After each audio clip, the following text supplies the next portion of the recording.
Good afternoon and welcome to the first annual Japanese Restaurant Virtual Food Show. I'm Scott and this is Carl. Hi, how are you? And we're joined by Marion from Omnipork. Ananda will be joining us shortly. Yes, hello everyone. Where Omnipork is the company that produces the plant-based meat substitute that they produce a healthy meat-based substitute, plant-based meat substitute that's healthy without sacrificing flavor. The ground is very similar in texture to ground pork, and in a perfect fit for the Hawaiian market, they produce a luncheon that is very similar to Spam. Marion Ananda, is there anything that you would like to say about your products? Sure. Well, first of all, thank you so much for having us. We're really excited to be here. And yes, so we have the Omnipork Ground, which is a versatile ground pork product. And then we have our luncheon, which is equivalent to a vegan Spam, which is, you know, a healthier alternative to Spam. And we would love to, you know, afterwards answer any questions anybody has about products or about our company. We're happy to share more. Great. Thank you so much. And if you or any of the other visitors have been watching our other webinars, you're already familiar with our Wagyu. So now we're going to explore some vegan options, and that would be through the Omnipork products. We worked in conjunction with 4 students from the Culinary Institute of the Pacific, part of the University of Hawaii systems. And we tasked them, they went into 2 teams of 2 and tasked them with creating one dish for each of the products. One team would use the ground as a vegan product, where the other dish, the luncheon, would be had no dietary restrictions, and the other team would use the luncheon as a vegan meal, and the ground would have no dietary restrictions. So we're going to go right into the videos. We've kind of sped everything up a little bit, trying to be conscious of time, but I really have to shout out to all these students about the wonderful work that they've done. We're going to start here with Chef Larice on the left and Chef Vaughn on the right. They produced a curried cabbage roll, and they're going to go through and show you some of the work that went into producing this. And in the beginning, Chef Vaughn is going to start making the curry sauce, and he's going to, you know, sweat out some onions, and he adds a few spices. And once those have cooked down a little bit, he adds, you know, the coconut milk and the rest of the spices that are in there. And at the same time, you'll see Chef Larice is mixing up. I think we skipped a little bit because she mixed up all the meat already. But Chef Vaughn is going through and mixing up all the spices into the sauce. Hi, Ananda. Hi. And so what he's doing now is, you see Chef Vaughn has kaffir lime leaves in his hand. And what he's doing is he's trying to rough them up a little bit to ensure that the flavor will be more easily infused into the curry sauce. Later, he'll strain those out before he finishes the product, so you won't get a big chunk of leaf in your dish. But you could really taste, you know, some of the deep, rich spices as well as the lime leaves. We can continue on, please. How's it going, Thomas? It stopped. Our screen is stopped, sorry. So I'll just continue on. Our screen is stopped, but it seems like it's continuing on for you. So what next is Chef Larice went in and she was making the filling for the cabbage rolls. I grew up with eating cabbage rolls, and I think of them as rice and tomatoes and ground pork. But what she did is she used the Omni ground.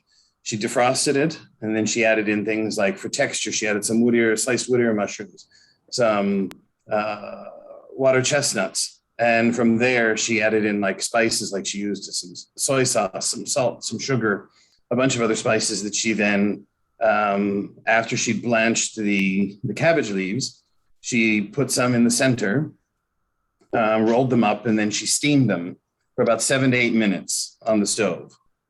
And once here, you can see that she's taking them out, putting them in an ice bath, and then she'll pat them dry. And from there, she's going to roll up the cabbage leaves, and they come such a bright green color, especially after that blanching. It's such a pretty food. And then she'll roll them here, and more than a cabbage, it was almost like a cross between a cabbage and an egg roll, cabbage roll and an egg roll. But she'll take them off here, and then she's going to slice them up for the appetizer portion. And she slices one roll into three, and then she's going to move over to the plating side. But before that, Chef Vaughn is going to liberally coat some shallots in cornstarch. And from there, he'll deep fry them. The cornstarch helps to keep them separated. Then when they plate, they put a bit of the curry sauce down. They place the cabbage rolls, and then the red sauce around is going to be an ayu or a chili oil. And they top with some flowers that are grown from their garden and the shallots. So it's a little bit different than maybe what you're used to thinking for the ground, but we were very impressed. They were extremely flavorful. What did you think, Carl? Nice preparation, the curry sauce and the crispy shallots and the Omni pork, Omni ground. You couldn't tell that was like some kind of Omni pork. You would just think of it as like beef or pork. And the texture was real all around that. It gives you more incentive to try and create different type of dishes, not just think of it as serving mapo tofu or limited amount. But I can see working with this, there's a real future in this type of product, because it's more like up to the individual chef what he wants to create.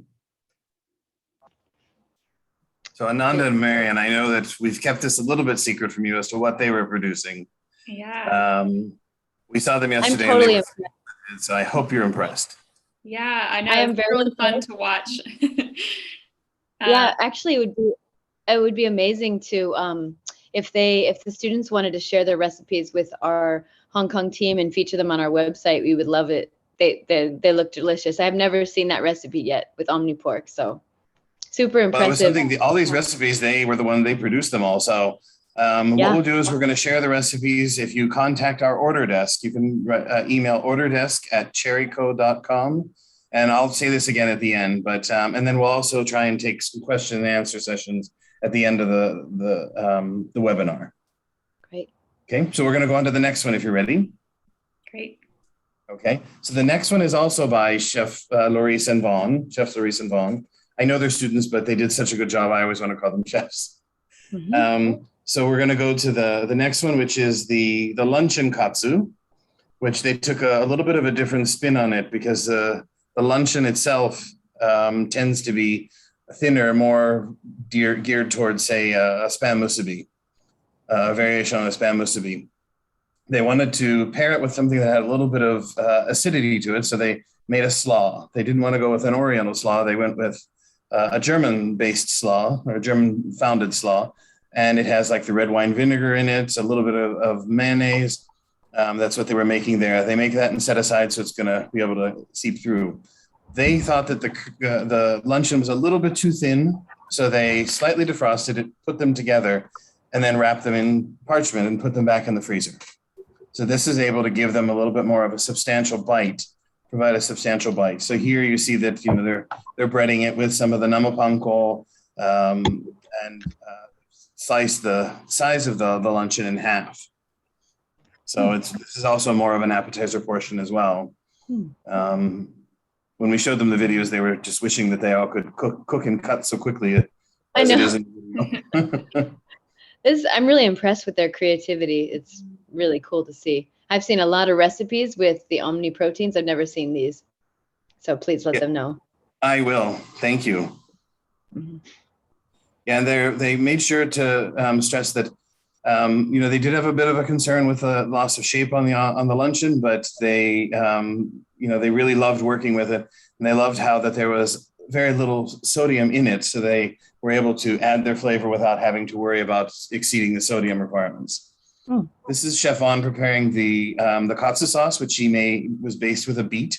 You'll notice that he has peeled the beet with a paper towel, and now he's cutting on the paper towel. Reason for that is if you've ever worked with beets, you know how it stains anything and everything it even looks at. So he is putting it all in the Vitamix now. He's adding a few spices, a little bit of salt, a little bit of sugar, some shoyu. And what he's going to do is he's going to mix it up. And as he's doing that, he is going to slowly feed in a little bit of olive oil throughout. They've added a little bit of xanthan gum to give it some strength, but more it's the olive oil that he just put in there that will give it an it will be an emulsifying factor for it.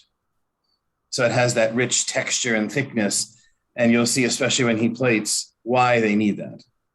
Because he has the beet that he leaves in small dots, so you're able to take a little bit each time and you can adjust how much you like.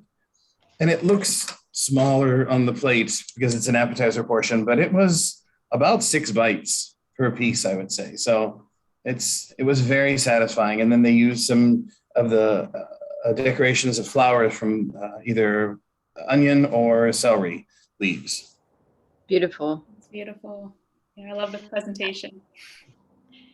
Yeah, this is very, very, very impressive, actually, to see what they came up with.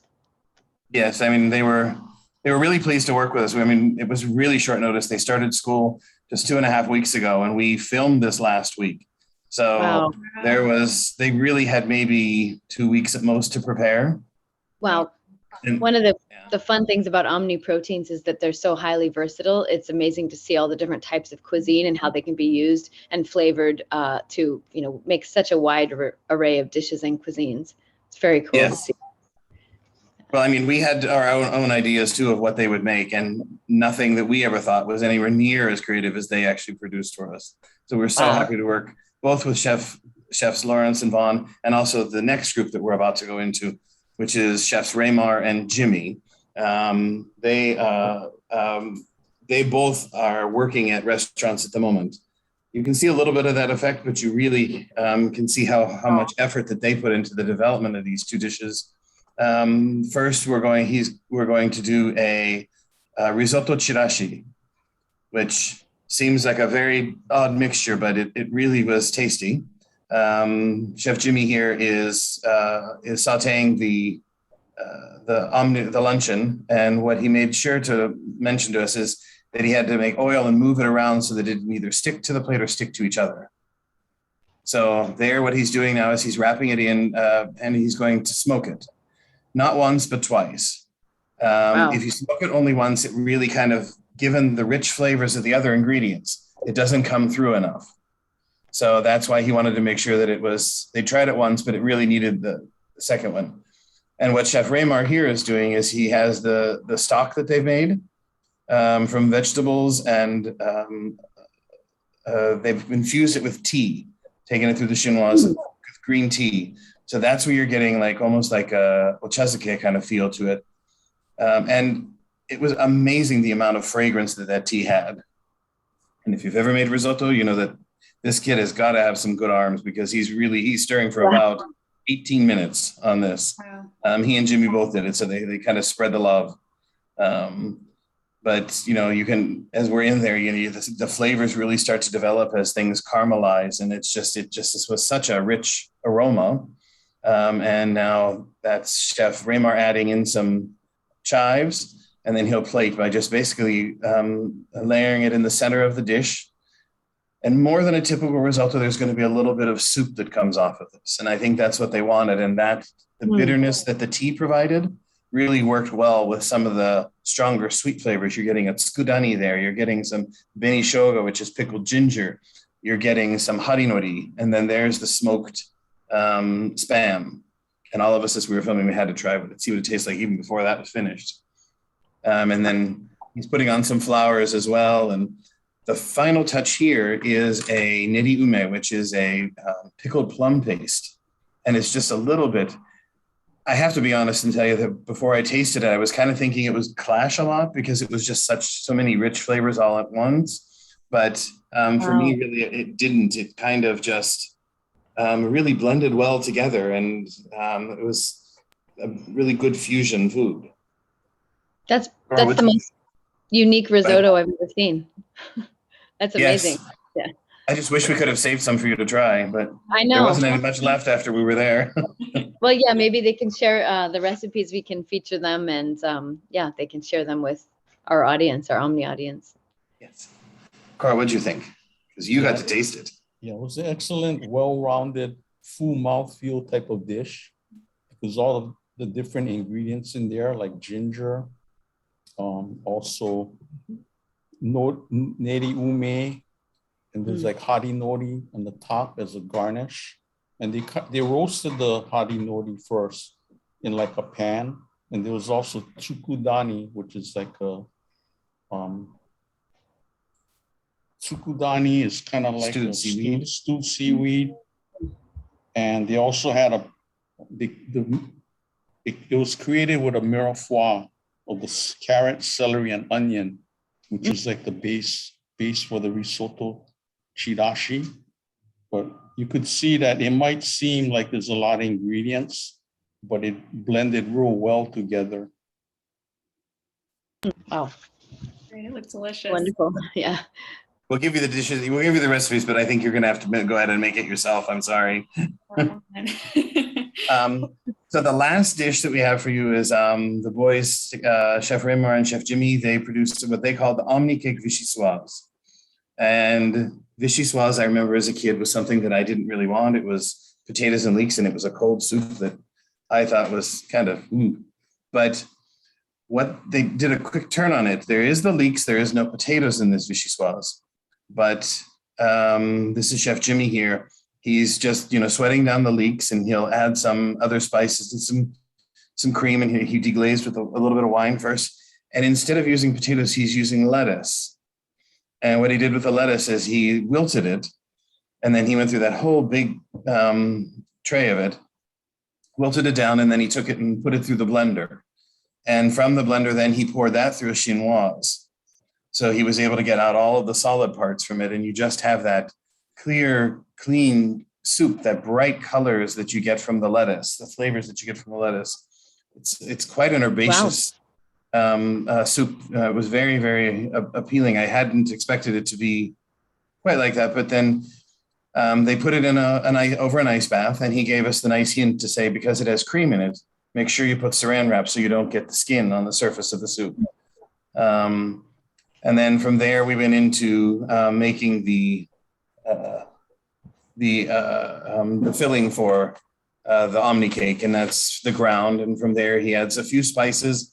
He chopped up quite a bit of katsuobushi, and he did a shirodashi in with some mayonnaise and mixed that in. And he is definitely someone who likes to mix, because he then went in and he made almost a meringue. He 3 egg whites. He beat until they peaked, added a little bit of sugar. And you'll notice that he doesn't mix it in, he folds it in, just like Chef Maurice did.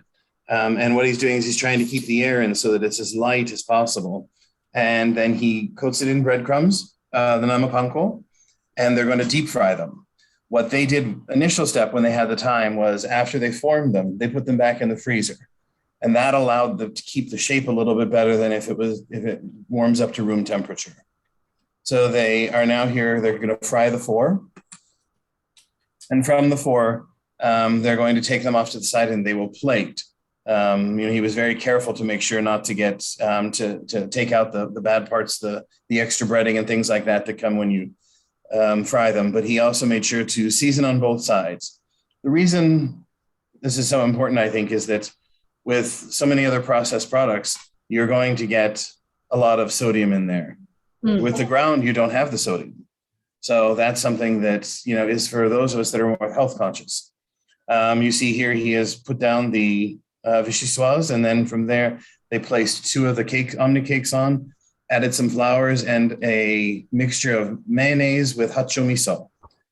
Hacho miso is a really rich flavor. So it came through as just a really rich, decadent dish. But any one of these, I would be so happy to have my family share with me. That's truly impressive how much time and energy they spent to really come up with something that's unique that has never been done before. Especially given their age, it's really impressive. And we really appreciate you giving them the opportunity to work with Omni and to try out these dishes. That's wonderful. I think We for would all of us, we all really enjoyed working with them. We would love to see if anyone took any photos, dish photos, it would be wonderful to see. Or maybe we'll have to recreate them to take that. There you go. Yeah. You'll have to fly over and we'll ask them to make them again. Perfect. Yeah, it just highlights the versatility and the fact that it's so easy to work with because it is a mild flavor profile, and you can add your own flavor. That's really that's one thing that makes us unique in the realm of plant-based proteins. With some of our competitors, it really allows the chef to have the creativity and to decide how they want to take the flavor profile. And I really liked, working with the students. They haven't been say working in a restaurant or in the business for 30 or 40 years. And so it's still, Yep. Everything is not prescribed for them. They get to go ahead and create whatever they want. And we gave them completely free reign. You can make whatever you want. What did you think, Carl? Right. So a lot of the chefs from Hawaii, a lot of them are like all different racial background. So they have a lot of different type of ethnic foods, all kind of like blended together. We have Filipino, Chinese, Korean, Japanese. It's not just limited. So that gives a lot of the students or future chefs in Hawaii kind of like an advantage where they're not just, locked into one type of ethnic group, or if it's Italian or, like American. So they all kind of like work together and they just experiment with different dishes, and the combinations that come up from the chefs in Hawaii are really unique. Definitely. I think all of them have a very bright future in this industry based on that. That's, very impressive. Good. I'm glad you enjoyed that. Yeah. Is there anything else you'd like to share with our audience about Omnipork or about the ground or the luncheon?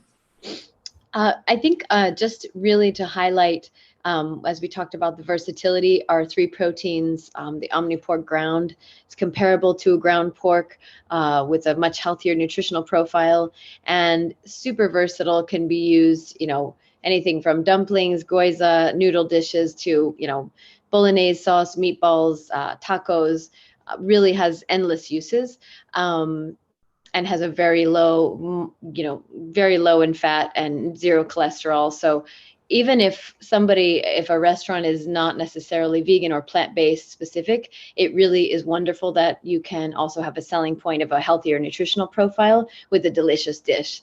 At the end of the day, it has to taste delicious for people to want to consume it. So it's really great that we can offer that along with the taste. Omni strips are actually very unique as well because it's more of a pulled pork alternative, pork shoulder alternative, and the applications for that are quite varied as well, from Japanese cuisine, veggie stir-fry dishes, noodle dishes, and then also American dishes like a pulled pork sandwich.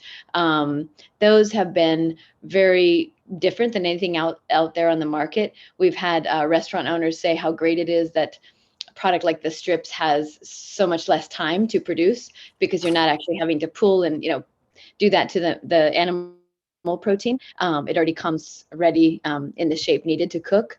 And then the Omni Luncheon, of course, our version of a vegan Spam has been getting so much buzz and press because it's just quite unique. No one has done anything like that before, and it's replacing such an iconic dish, but in a healthier way, so it can be guilt-free. And you can still enjoy the mouthfeel and all of your favorite dishes without any of the bad nutritional profile of the comparable animal protein. So we're just excited to offer this type of versatile protein in the plant-based landscape as it's growing quite rapidly. So we're really happy that you guys could have some students just give an example of some very creative things that could be created with Omnipork. Yes. Some of the things that the students did comment on was like you mentioned, the versatility of the ground. They thought that it was going to be one way. There's the typical, everyone right here would immediately go to mapo tofu.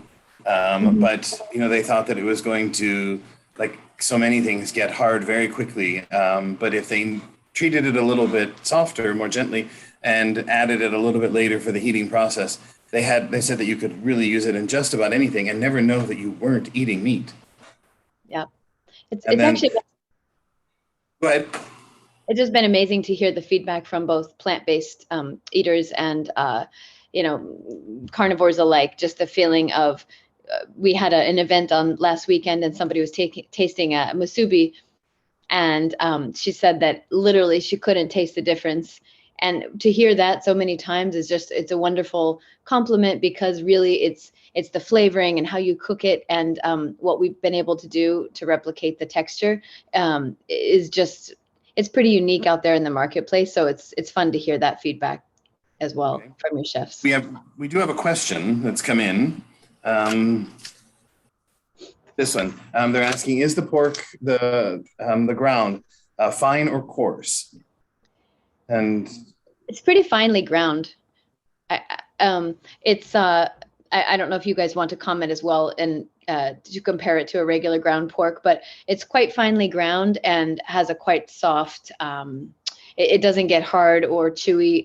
From any of our restaurant partners, we've heard that they specifically like it because of its moisture content, and that it keeps that moisture when you cook it.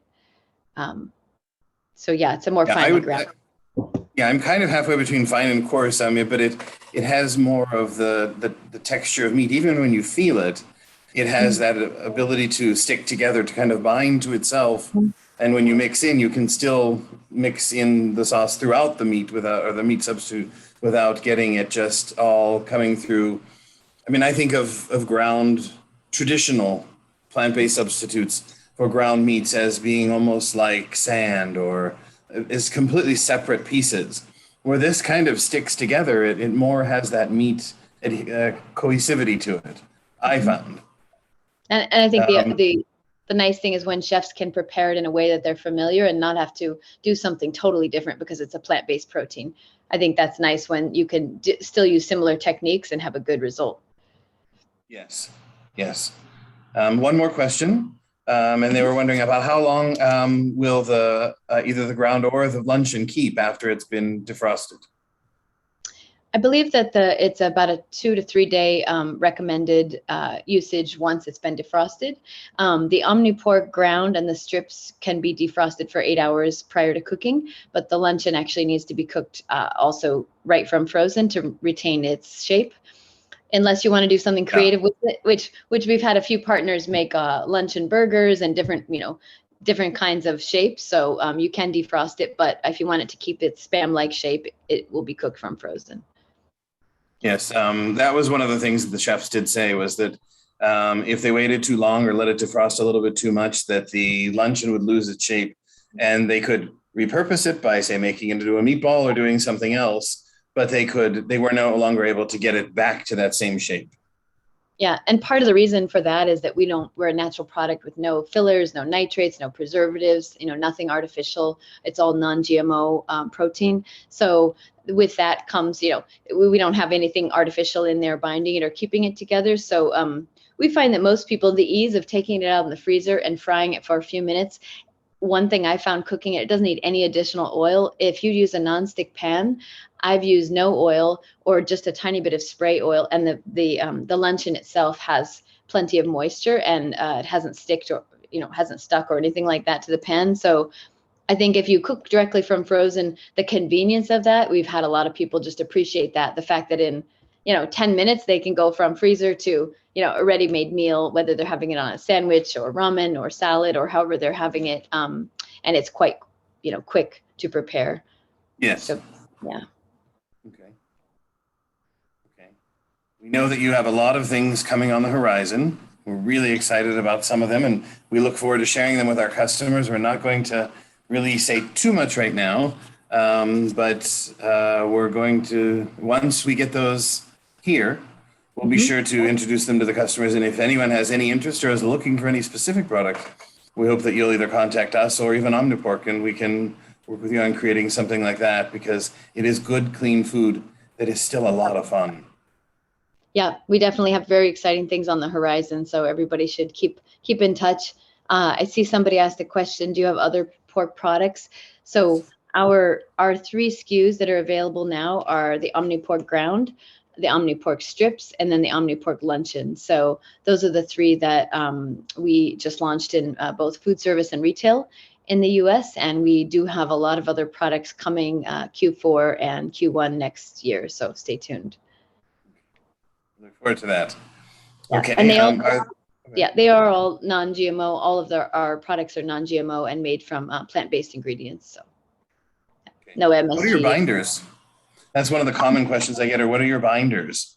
It's actually oat-based. It's an oat-based binder that helps retain the, helps bind and keep the ingredients put together. So myceliated oats. So it's a natural plant, another plant-based ingredient. It's amazing what you can do with plants. It's truly, you know, I think this company was mostly founded as a sustainable, you know, a social enterprise first and foremost, really just helping to encourage people to eat plant-based. The parent company is called Green Monday. People can check that out if they're interested in sustainability, and really just called to create a solution for a better way of eating on the planet. So we're very, very, you know, really moved by sustainability and natural ingredients first and foremost. So it's fun to offer a product that's not only delicious and better for your body, but much better for the planet, the impact. Yeah, we got another question asking what are the main ingredients, and I think you've pretty much just answered that, but could you summarize it one more time, please? Sure. So the OmniPork ground is non-GMO soy, pea protein, rice protein, and shiitake mushrooms. And then the other 2 are mostly non-GMO soy and also rice protein. So all of our SKUs have a slightly different protein profile, but they're all plant-based, non-GMO, you know, no MSG, no artificial flavors, fillers, or anything like that. And where do you produce your products? The products are produced in Thailand, but actually the soy is from the US. Okay. So it's US grown. I don't see any other questions coming in, but if not, then I think we're going to go ahead and end this here. But I want to thank you so much for your support, and really have to thank each of the chefs, Chef Vaughn, Chef Laurice, Chef Raymar, and Chef Jimmy. And I have to give a huge shout out to Professor Alan Tsuchiyama at Kapiolani Community College. He was such a big help to us, and always such a support to us. And the staff at KCC has always been a huge supporter of the Cherry Company. We look forward to working with them and with you two in the future. Absolutely. We appreciate their participation, and we'd love to get those students, you know, to help promote their budding careers as well. So let's stay in touch. Great. Yeah. Thank you so much. Thank you. Okay. Take care. Thank you. Aloha. Aloha.